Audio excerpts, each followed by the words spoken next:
Welcome back to the Fermentation Adventure. This week we are diving back into ginger ale with a refreshing twist. Oh yeah? We're using an ingredient from our garden and making lemongrass ginger ale. It is going to be delicious.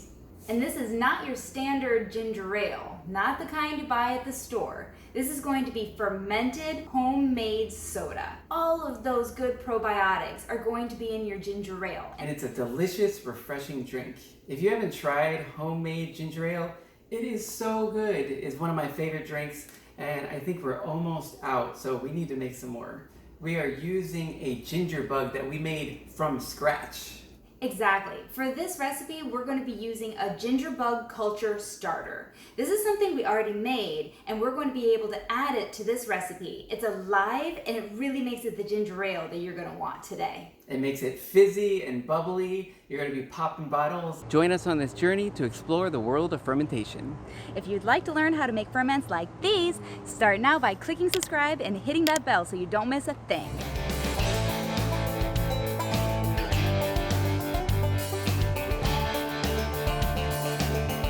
So first things first, we have to make the base of the soda. And the base is basically the flavor of the entire soda that we're making. It's going to be a simple syrup with some sugar, some flavorings, and that's what's going to really bring that flavor out. In today's recipe, we're making a half gallon of ginger ale. So the first ingredient is fresh ginger, and we need a half a cup of chopped ginger. First, we gotta wash this puppy. I just wanted to mention where our ginger is from today. It is from Costa Rica. A lot of good memories there. I loved it. We actually did a rafting trip down the river. It was pretty crazy. We didn't find any ginger, but you know, actually we did find mini bananas. That was fun. Oh yeah, they have a lot of flavors in Costa Rica. That is a beautiful big piece of ginger, but I think we're only gonna want this finger for a half a cup.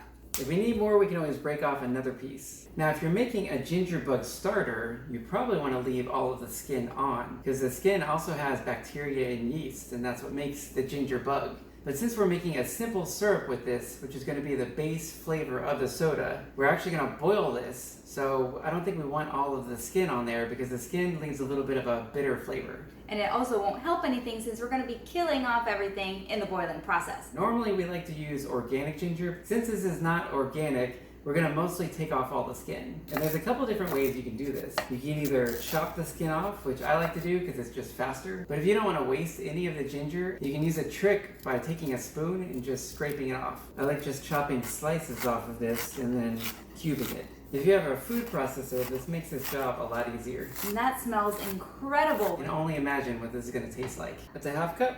Perfect. It was meant to be. Now that we have our chopped ginger, we're going to add this to the pot. Okay, now don't turn on your burner yet. This is not on yet. I'm just getting the pot ready. And we have some scraps here, so I'm gonna put that in the compost bowl. Speaking of our compost feeds everything in the garden, including the next ingredient, which is lemongrass. And for this recipe, we're gonna use between 4 and 6 lemongrass stalks. So let's go to the garden. All right, guys, it's time to get some lemongrass for our lemongrass ginger ale. So we actually have lemongrass we've been growing for years, and every year it goes to seed. You can see it's going to seed right now. There's quite a bit of it on there. So it's time to go ahead and trim it down. We're gonna trim it completely and let it grow fresh for next year. But first, we're gonna get ourselves some lemongrass so we can make some soda. What we're looking for is basically some good sized stalks. Kind of messy in here. I'm going to use either a rice knife or you could use little trimmers too. And we're just going to take off the stalks right above the soil line. Here's a good size one. That's a really good size stalk. So we're just gonna cut in there. That's a good size stalk. That's a good part that I left. We're gonna use that too. You really wanna get as close to the soil as possible. Here's a good bunch right here. I'm gonna cut into that one.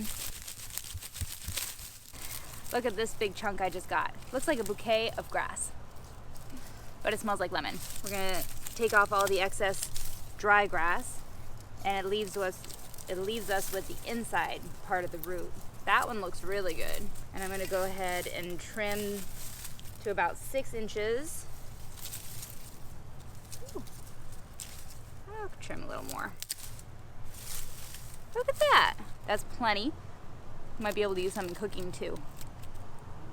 Ooh. Oh yeah, that's lemongrass. Now, if you don't have a lemongrass plant, you can actually buy lemongrass in the store. Probably more likely like an Asian market or something like that, maybe a farmer's market. But you can actually buy these stalks. So look for that in your store. Okay, we're back from the garden and we have our lemongrass. We have a number of stalks here, but really what we're recommending for this recipe is between 4 and 6 lemongrass stalks. The only layers that we're going to completely remove are the ones that are completely dried out, that are brown, and also I give it kind of a taste test. I'll just go ahead and chew on the end, and that has absolutely no flavor and is really dry, so this one is coming off. And now comes the fun part.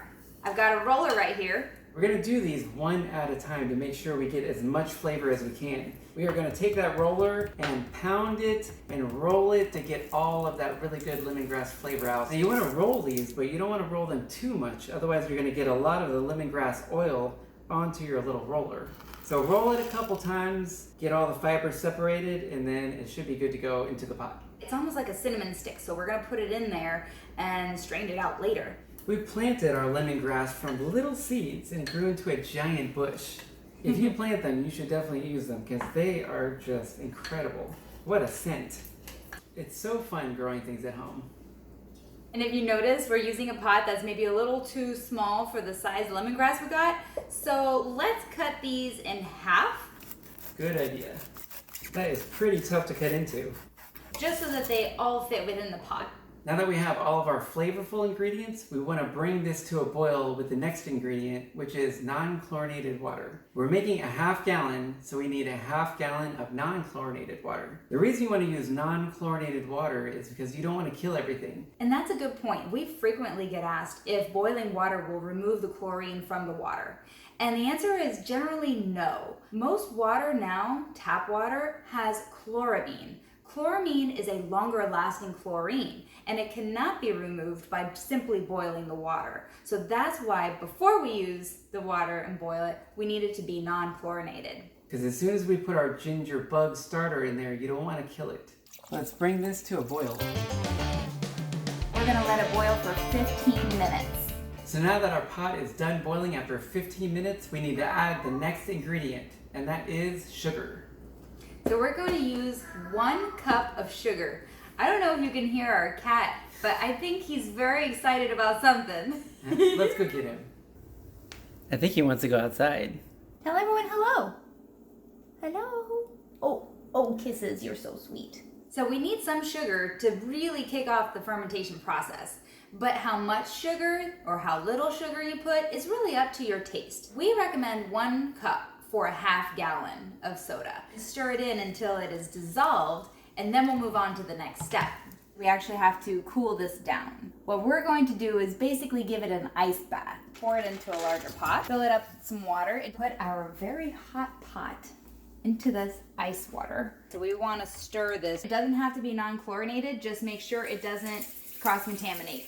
If you have plenty of time, you can just let this cool naturally to room temperature right on the stove. We've cooled down our simple syrup to room temperature. Now that's really, really important. You want to make sure it's cool to room temperature because when you put the ginger bug starter into our mixture, you don't want to kill it. I'm going to start straining some of this. The best thing is to pour some hot water over this and just drink it like an herbal tea. And there is a ton of flavor left in this pulp, so don't throw it away just yet. Ooh, looking good.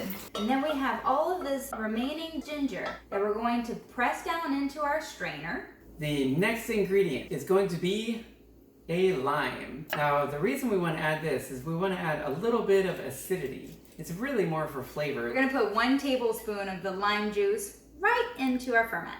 Okay, we are ready for our final ingredient, and that is our ginger bug starter. Yes!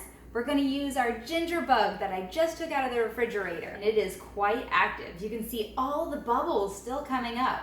And you want to make sure to stir up your ginger bug. So when you get some of the liquid, it has everything that you need within it. And for this recipe, we're going to use a ½ cup of our ginger bug starter. And what this ginger bug starter is going to do, it's going to eat all the sugars. This is going to be the fuel. As it eats all the sugars, it's going to release gas, and that's what's going to give all of the bubbles and all of the fun fizziness that you expect from ginger ale. And you can use your strainer to get your ginger bug. Or, since most of the ginger has probably sunk to the bottom, you should be able to skim some of the juice off the top. We also definitely have to stir this up. This is not where we're going to be fermenting, by the way. This is just a little intermediate step to get it all stirred together. If you have a big half-gallon mason jar, that'd probably be even better. Let's get this thing starting to ferment. You can buy bottles, or you can just get a jug of wine and reuse those. How long should this ferment sit on the counter? What we like is between 3 and 4 days. But since the temperature in your house might be a little different and your starter culture might not be as active or more active, we want to follow this process for you every single day, step by step, so you can see what it looks like throughout the fermentation process. And that way, you know what to expect when fermenting. So here we go. After 24 hours, we didn't see any changes, but only a few hours later, we started to see some white froth forming on top. After 2 days, we're seeing a lot of action with tons of bubbles. Also, the yeasty sediment from the fermentation process has settled to the bottom, which is perfectly normal. But wow, those bubbles! After 3 days, the ferment wasn't quite as active, but there were still plenty of bubbles on top, and even more sediment on the bottom. After 4 days, it looked about the same as the previous day, so the fermentation process had slowed down. It looks like it's ready to bottle. And now we have a side-by-side comparison. This is our fresh batch that we just made, and this bottle has been fermenting for 4 days. Just look at the difference.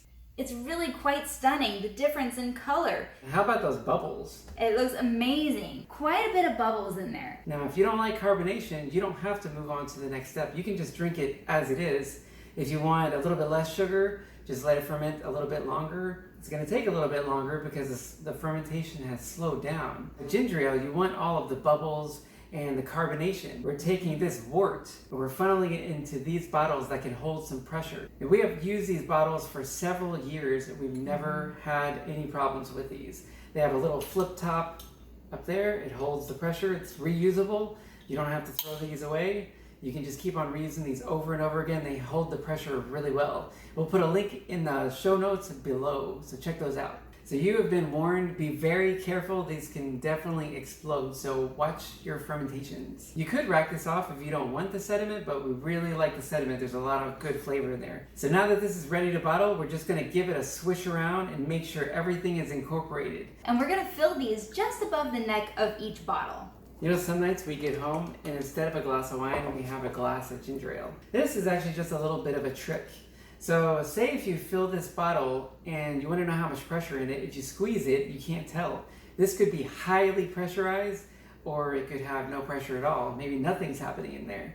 This is why we always like to have a little plastic bottle. So the more pressure that it gets, you can squeeze it.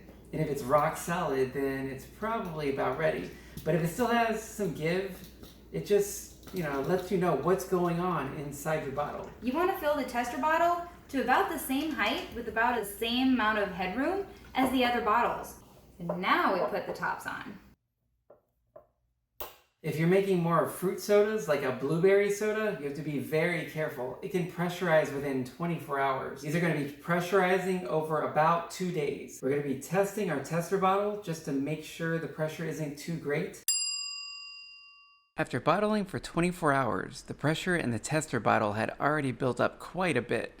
After 48 hours, it feels almost solid, so we're ready to open the tester bottle. Are you ready? Yes, I am. I swear, every time, this feels like Christmas.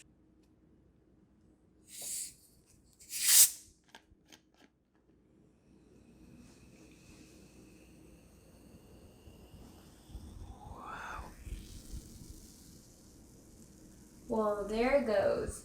I had no idea that after 48 hours it would be this pressurized. Whoa, that was crazy. I was not expecting that.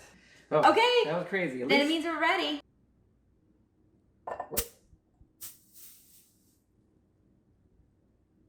That's incredible. That's a lot of carbonation.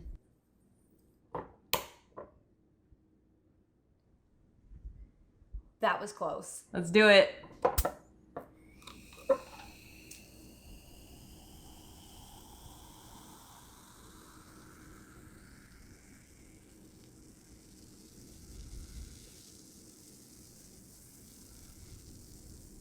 Yep, it's going. I think it's time to pour some in. Ah!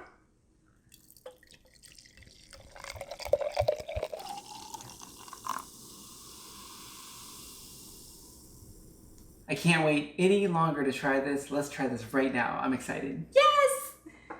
Cheers! Cheers!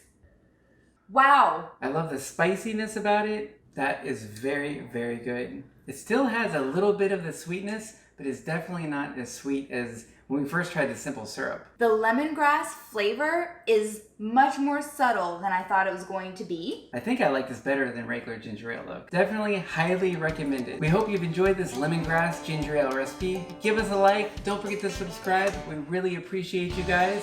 And get out there and create some culture.